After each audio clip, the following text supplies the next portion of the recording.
দর্শক, রাজধানীর শান্তিনগর বাজার থেকে সবশেষ জানাচ্ছেন সহকর্মী শান্ত মাহমুদ।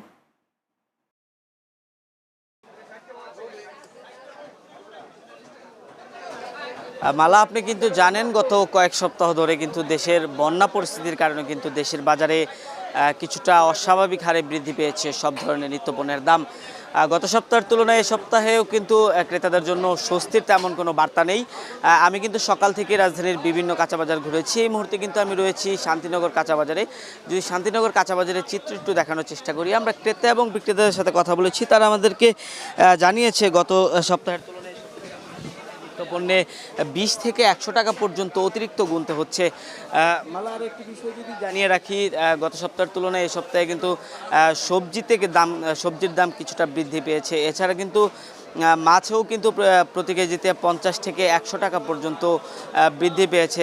ক্রেতারা বলছে বারবারই বন্যার অজুহাত দেখিয়ে কিন্তু বিক্রেতারা কিন্তু বারবারই কিন্তু আসলে দাম বাড়াচ্ছে। মালা, এই ছিল আমার কাছে সর্বশেষ।